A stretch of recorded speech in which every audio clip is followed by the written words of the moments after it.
If you're looking to build out your dream wardrobe, the best thing you can do is to be super intentional about what you buy and make sure you're not buying items you'll come to regret. I really hate the feeling and regret of buying something that I thought I was going to wear all the time, but I actually never really reached for. It's such a waste of time, money, and resources, so I want to do what I can to be a lot more intentional with what I add to my space. We are very much in the midst of Black Friday shopping right now, so here are some questions to ask before you buy so you don't end up with something you'll regret in January when the novelty of a new item wears off. In today's video, I'm styling some of my favorite Mejuri staples. Mejuri is currently running their biggest sale of the year, so I'm going to share with you some favorites in a moment. The first style question to ask relates to statement or key pieces. These are my favorite items to shop for, but this is also the section of my wardrobe that can go wrong because often I'll end up regretting this piece once the novelty has worn off. Since I don't want to wear only basics, how do we go about adding the right key pieces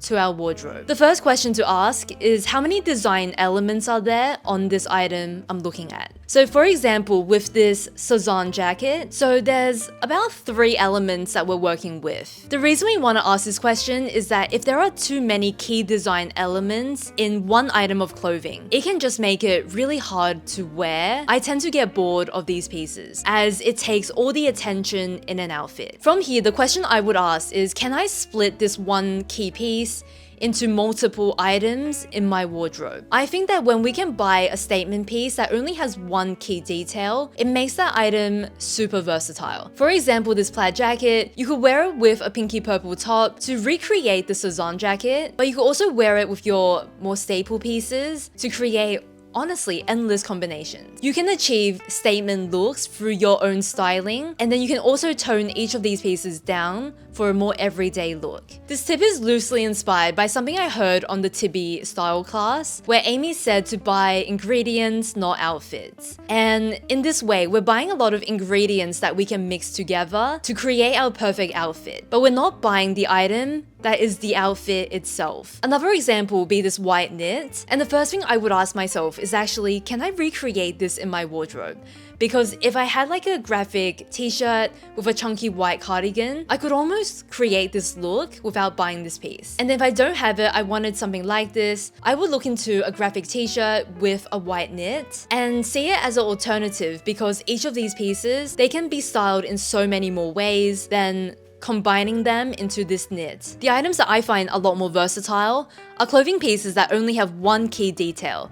So either it's like a leather blazer, there aren't too many competing design elements, it's just mostly here, the texture. We can go for this sweater where the key thing is the color. We can go for this knit where the key thing is the pattern. But when we choose items that only has that one key detail, it is such a difference in versatility, as these just combine so much better with other pieces. Before you add an item to cart, ask yourself how you can style this item in 3 different vibes with the pieces you already own. So I used to style everything I buy in 3 different ways, but to be honest, what I was doing was trading 3 outfits, and I specifically feel like it's important to be able to style an item for 3 different vibes or occasions. I saw these and thought they would be perfect because not only can I wear them as more of a lounge pant, it's got the elastic waist, loose shape, machine washable, I feel like I can also style this up with a knit to go out in. It also feels like an item where if I wore something more glamorous on top, it could work for a party or event as well. Something you want to do is to make sure you can see yourself wearing this item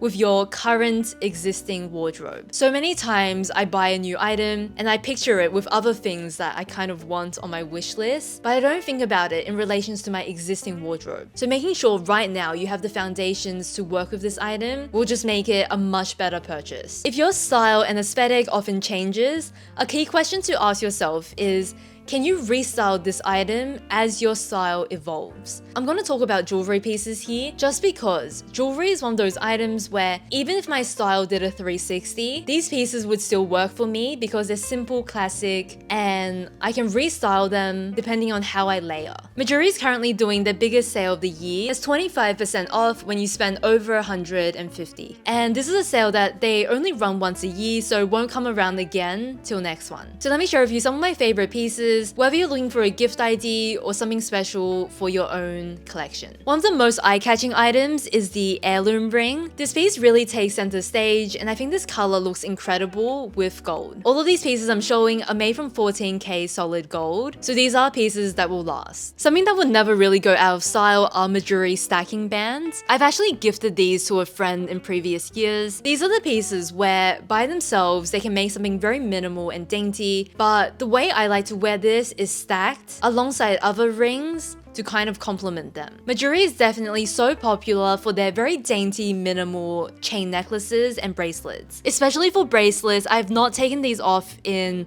over 6 months. You've seen me every video I have these on. I especially really love this timepiece bracelet because it's so comfortable, lightweight to wear. The texture of it catches the light in the prettiest way. I'm not even a bracelet girl. This one has changed my mind. If you like daintier jewelry, these little diamonds on a very thin chain. I have one with multiple diamonds along the chain, and then there's also this diamond necklace where it's just one singular diamond on a finer chain. It literally just glitters on my collarbone and catches the light in the prettiest way. This is 14K gold with diamonds, so it's a piece that you can just wear all the time. For my ear stack, I've gone for a more subtle everyday hoop, and I'm playing a little bit with texture where I've got the more textured hoop next to the little diamonds and the pearl. Early access to the sale starts on the 22nd of November for members, and then it will open on the 25th for everyone. I'll put more information in the description box down below alongside the pieces that I've shown. The next question to ask is, does this item fit us well? This is advice we've all heard, but for years I had no idea what people were talking about. What does it mean for something to fit well? Like,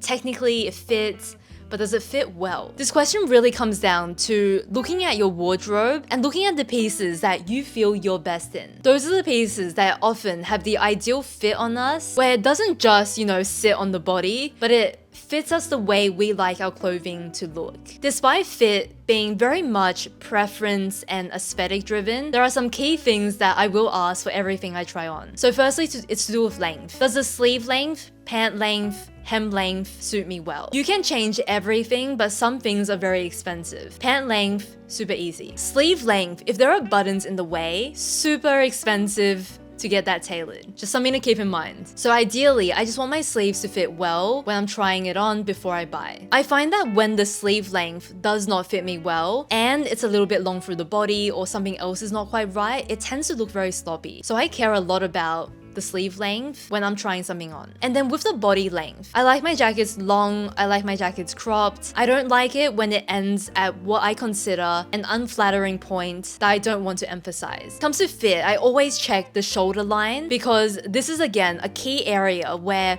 if it fits you well, the item looks like it was made for you. I used to wear a lot of these tops that kind of disguise the shoulder line that didn't really define this area. And when I started to wear things that were a bit more fitted on the shoulder, I think it makes all my outfits that little bit more polished. And then there are those days where I just want to look very effortless, cozy, comfortable. So those days I might actually go for a slightly dropped shoulder because that's the vibe I'm trying to go for. But check it for every piece you buy to make sure it's what you want. If you want to learn more about what good fit is on your body type, I highly recommend looking into the Kibi body typing system because there are so many things I've learned.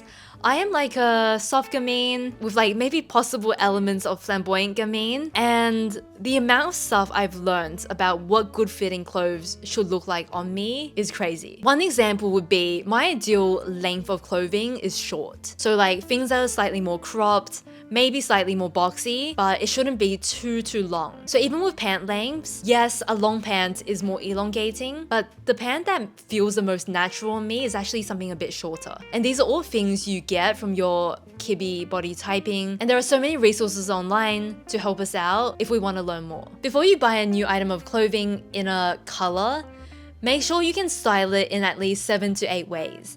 So this one I obviously do. On Instagram, I make these reels where I style color in 7, 8, 9 ways. And it doesn't matter if it's more neutral or brighter shades, I'll try to do a mix. The idea is that I want to wear this color in some very everyday neutral combinations. I want to wear it in some more fun, vibrant combinations. And then also maybe 1 or 2 bolder looks as well. I have so much fun with this, and it's a quick and easy way to see if this color will work for your wardrobe. If you can style it in a lot of ways you love it in, you'll never really grow tired of this color. Whereas if we can only wear it with black and cream and maybe like a gray, then chances are once we've worn them, it'll be easier for us to get tired of this color. I also think about it like this. When I add an item in color into my wardrobe, it actually refreshes a lot of my existing pieces because now I can create a new vibe when I pair it with the new color I own. As long as it works with our existing palette, color for me is always a good idea. Before you buy something new, especially if it's a basic that every store will kind of make, like a black coat, a cashmere sweater, a simple jean, ask yourself whether you are getting the best quality option for the price. There is really no brand out there, or there are very few brands out there, where I can just buy something and know it's good quality. A lot of brands have a good reputation because they used to be good quality, but to be honest, it really is a item by item, case by case situation these days on whether something is good. This, I guess, is less of a question, but this is just a practice to do before we buy anything these days because there is no brand that I would just completely trust blindly for quality. I love Cezanne's merino and cotton knitwear options. They do some 100% merino styles, and these are some of the best knits I think out there. But at the same time, they also do these like very itchy mohair sweaters that are not comfortable at all. And the range in quality I think is huge. J. Crew will do these amazing 100% cashmere knits that are so soft. And then they'll also have these 100% polyester acrylic styles as well. The range within shops within styles is so big that you always want to check everything. Sometimes for almost the same price, you can get a sweater for 100% acrylic or a sweater with a pretty good amount of wool in there. And the shocking thing is that sometimes the price is actually comparable. So it's not that if you have a lower budget, you just can't find these things, or if you have a higher budget and you're spending more, you're always getting good quality. It really does rely on us to ask the questions, do the checks, to make sure we end up with something that will last. If you're looking for a new jacket, coat, or blazer, I always ask myself whether the details on the bodice and neckline suit my frame. So there are two main things I'll look at. First thing is size, and the second thing is shape. As someone who's petite in frame, I like to look for small collars, small buttons, small patterns, and all the details should just be a little smaller so that they look average size on my frame. If you have more of a medium or larger build, you want to look for slightly larger details that feel balanced on you, because when these things are proportioned to us, it will just bring out our frame in the best way. If we have a smaller frame and we're wearing really big details, those details just like overwhelm our shape. If we have a larger frame and we're wearing smaller details, they can feel too small, like not substantial enough or elegant enough. So jackets and coats, get the size of the buttons, lapels, collars right. And then the second thing is that I like to look at the shape of the details to make sure it suits me. So especially around the face. This is based off like the Kibi body typing system. If you have rounder features versus if you have very angular features, we tend to suit different shapes around the face. If you have softer, rounder features, you tend to look better in rounder details around the face. They feel very harmonious with us. We're not trying to change our features here, we're trying to create harmony. These are the things that really accentuate us. Same thing with having more angular features. Sometimes those angular necklines, collars, they will really accentuate what we have. Personal preference definitely comes in here, so feel free to experiment. But I think even just paying attention to this so that you find what you like on you makes such a big difference. This doesn't just apply to outerwear, it applies to neckline on any clothing, even jewelry, things around the face. It all is tied together. This next question is a big one to ask, especially if you have like a medium to large wardrobe. Will this item help me look and feel my best when I compare it against my current staples? If I think about my favorite simple outfit in my wardrobe, favorite everyday, effortless, simple look, it's one of these little cardigan cotton tops and something like a Cezanne nail skirt. This is like my ultimate staple. If I'm looking at a simple basic top and it has a similar similar function to this top and it doesn't look as good. That's definitely an item I'm not gonna wear very often because I'll always reach for the one that I feel like I look my best in. It's the same thing with an everyday navy or black skirt. I will always ask whether it competes with my Cezanne nail because this is my favorite skirt and the one that I feel like is super flattering on. This question really tells me two things. The first thing is whether I even need it. If it's not as nice as what I have, what's the point of having it?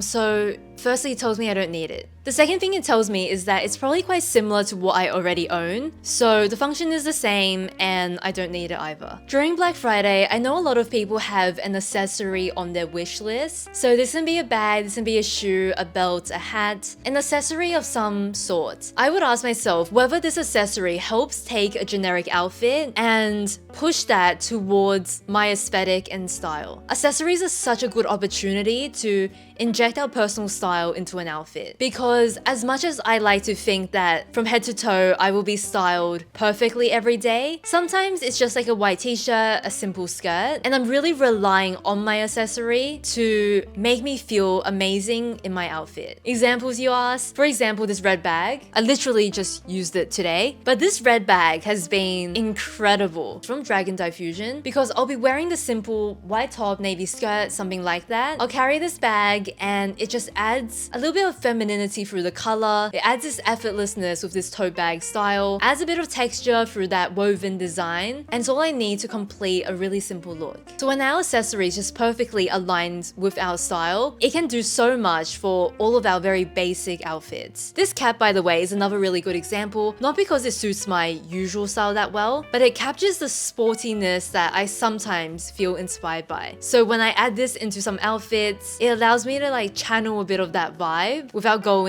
too far, and it just works. It's the only super sporty item that I have on constant rotation, so it really does a lot. Before we wrap up today's video, if you've asked yourself a couple of these questions and you're still unsure, you don't know whether to buy it, you're undecided, just skip it. Nothing ruins our style and outfits more than just having an item in our wardrobe that makes us feel a little guilty. When we try to wear it, it doesn't look that great on us. It confuses our wardrobe. We look at it and it doesn't feel cohesive anymore. There are so many worse things that come from buying something we don't love. That's my rule for Black Friday. And once this like festive season is over, once I'm back to normal life in January, I feel like I'll come to my senses and thank myself for not purchasing those random things I fell in love with during the sales. Those are some quick questions I would consider before a purchase. Let me know in the comments if any of these resonate with you. What does your criteria look like before you buy something new? If you'd like to have a little browse on Mejuri's website, do go check out my links down below to learn more. Thank you so much for watching today's video. I'm so grateful for your time and support. I hope you have an amazing week and I'll actually see you in a few days. So bye for now.